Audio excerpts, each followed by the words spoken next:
তো আজকে ছিল যুবসাথী ফর্ম ফিল আপের ডে 2। তো হ্যালো এভরিওয়ান, আমি Hasanur, welcome to my mini blog. তো আজকে আমি চলে গিয়েছিলাম যুবসাথী ফর্ম ফিল আপ করতে। তো ফার্স্টেই আমি সব গুছিয়ে নিচ্ছিলাম ডকুমেন্টস গুছিয়ে বেরিয়ে পড়লাম। তারপর আমরা চলে আসি ITI কলেজে। তো এখানেই সব ফিল আপ হয়। তো এখানে এসেই ভিড় আর লাইন দেখে আমার মাথা চড়ক গাছ। তো তারপর ফাইনালি আমি বাইকটা রেখে চলে গিয়েছিলাম সাইডের দিকে। তারপর ভিড় থেকে কি করব ভাবছিলাম অনেকক্ষণ দিয়ে, করব না। তো সব অনেক ফ্রেন্ডটাও ছিল, তারাও বলছিল করব না আজকে, চলে যাও। তো আসছিল তারা।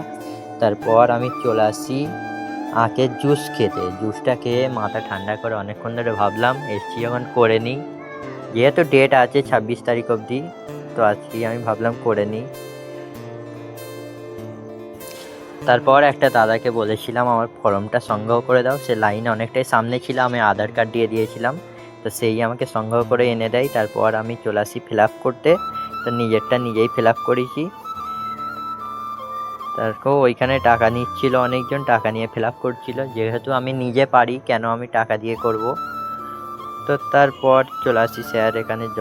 তো যারা বলছো এখন পড়াশোনার দাম নেই, পড়াশোনা করে কি হবে, তাদের উদ্দেশ্যে বলছি ভাই পড়াশোনাটা ঠিক করে করো, একদিন না একদিন ঠিকই কাজে আসবে। তো তারপর আমরা চলে আসি ফর্মটা জমা করতে। তো এইখানে স্যার সব দেখে নিচ্ছিল, নিয়ে বললো সব ঠিকই আছে, আমাকে রিসিপ্ট দিয়ে দিল। তো ফাইনালি আমার ডান। তো বাড়ির দিকে রওনা দিলাম। এতটাই ছিল আজকের ভিডিও। ভালো লাগলে লাইক কমেন্ট শেয়ার করে পাশে থাকো বন্ধুরা, সাপোর্ট করো।